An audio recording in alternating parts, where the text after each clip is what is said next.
de autoridades, né? Digite 1 se vocês acham que ele estava comprando autoridades, ou digite 2 se você acha que ele estava, no fim, investindo na arte, no cinema, na sétima arte. Vamos lá, Riso, temas do dia, o que, que nós temos acontecendo para eu poder tratar? Acabou de sair mensagens novas de pagamentos de Vorcaro para aquelas empresas do Eduardo Bolsonaro, do advogado dele, na verdade, né? Vamos lá.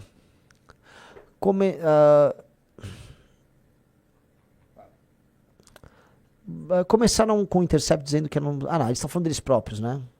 Beleza. Planilha dos fluxos de pagamentos, tá? Funding schedule, né? Agenda de pagamentos. De coisa de 24 milhões de dólares, é isso? Isso. Vamos lá. Tudo em tranches, né, de 2 milhões de dólares, aparentemente. 2 milhões de dólares, com certeza.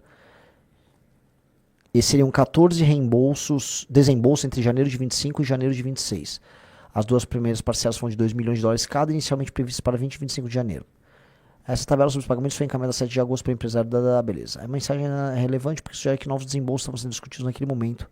Então vamos lá. Thiago Miranda disse: 2 em atraso e está para vencer a terceira agora em agosto. Sobre esse assunto, quer que eu toque com alguém? Sobre o filme.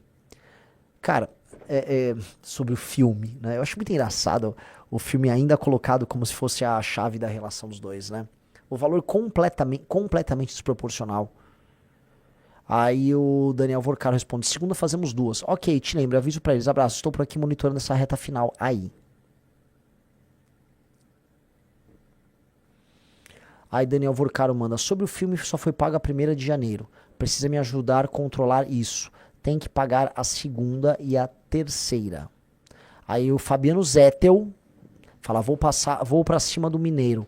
Passei o fluxo pra ele. Achei que ele estava fazendo.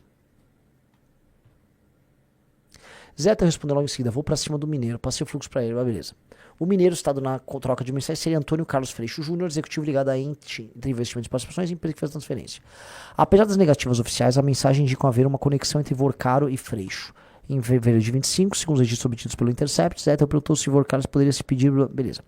Comprovante bancário detalha operação. Outro documento que chama atenção é o comprovante da primeira transferência internacional da operação, emitido pelo sistema SWIFT, utilizado por instituições financeiras para operações entre diferentes países.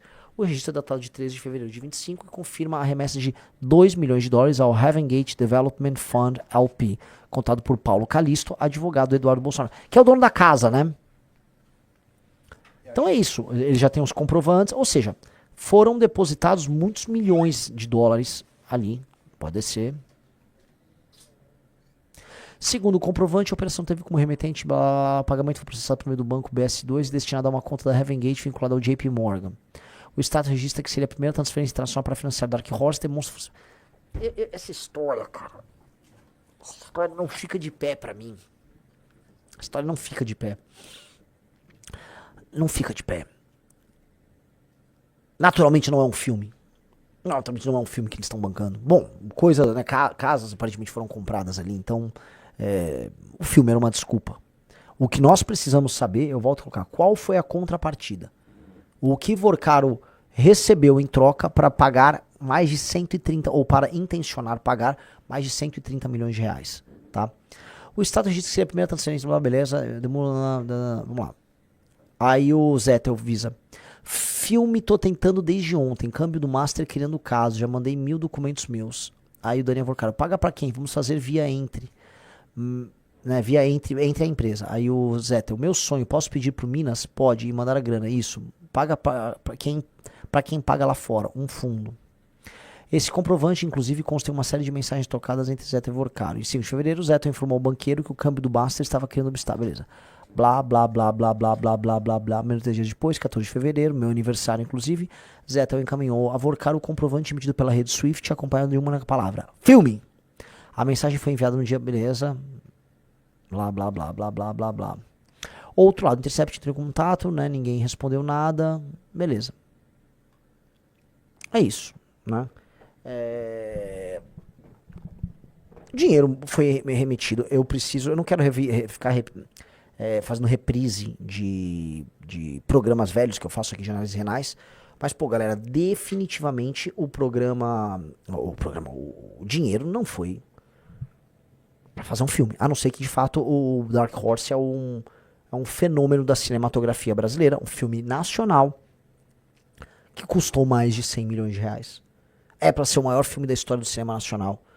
E aparentemente, né, nada nos leva a crer que este é o caso, tá? Um filmeco B, brega, com roteiro à la Carluxo, com um ator C, que nem sequer é de Hollywood. Se um dia esteve em Hollywood, fazem mais de 20 anos que ele esteve lá, que é o Jim Caviezel, e com um diretor de, tipo, filmes feitos por pastor evangélico nos Estados Unidos, que não é Hollywood, né? Então, o filme é brasileiro, no fim do dia, e não é um filme considerado bom, vamos colocar assim, tá? Então, a história não fecha.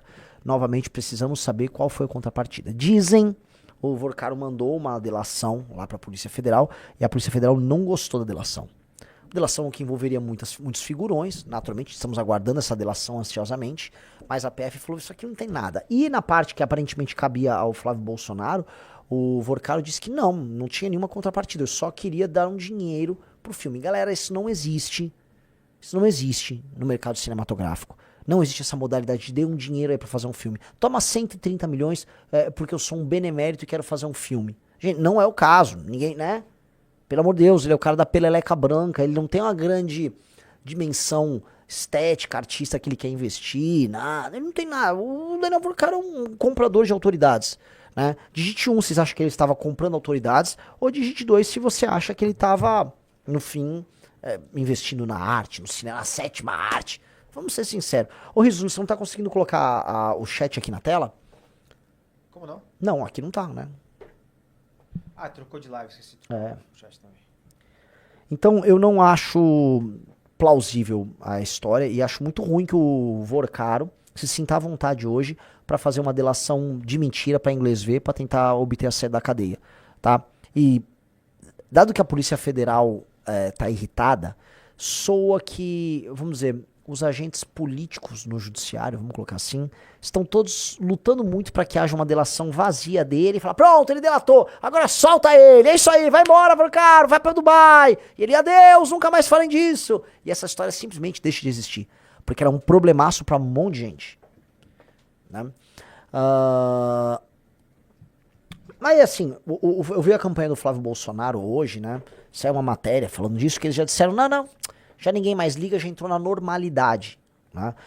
E a campanha do Flávio Bolsonaro acha que não tem mais danos com essa história. E a real é o seguinte, no dia a dia, os danos desapareceram, as pessoas não estão falando isso. Há um dano poderoso à imagem dele. E há um dano que impede ele de vencer o Lula no segundo turno. Mas, vamos dizer, a manutenção das intenções de votos dele no primeiro turno continua. Eu acho que o Flávio tem hoje de 30% a 37% das intenções de voto. Ainda é muita coisa. E por que isso? Eu até gravei um vídeo sobre isso. Porque as pessoas estão, ao mesmo tempo, sentindo a fadiga de material do Lula e percebendo que o Lula tá cansado. Percebendo que o Lula tá, né, juros que vai subir, a inflação voltou a apertar, crise econômica, a gente tá com um recorde de recuperações judiciais, especialmente nos interiores, no agro. O agro tá pedindo recuperação judicial, ou seja, é um clima economicamente ruim, as pessoas estão percebendo, e mesmo com o Lula tentando lá comprar os votos do jeito dele, não tá rolando. Então, o derretimento do Flávio não acontece porque o Lula não deixa. E o Lula não deixa, porque o Lula tá guardando os escândalos para as eleições contra o Flávio, e 2, porque o Lula em si tá fazendo um governo ruim, e as consequências econômicas estão chegando, as pessoas estão percebendo, e as pessoas procuram o primeiro antagonista que elas têm em mente na hora de indicar o voto. E hoje esse antagonista mais conhecido, tem um sobrenome famoso, é o Flávio Bolsonaro. Então o Flávio ainda não derreteu. Eu não acho que eu tenha menos de 8% hoje, tá? Não digo que eu já tenho mais de 10%. Pode ser que você tenha 1, né? Vamos botar aqui de 8 a 11%, é um número que possa fazer sentido aí, tá? Posso estar variando ali.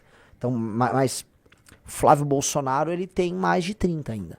Então a gente vai ter que subir, vai ter que camelar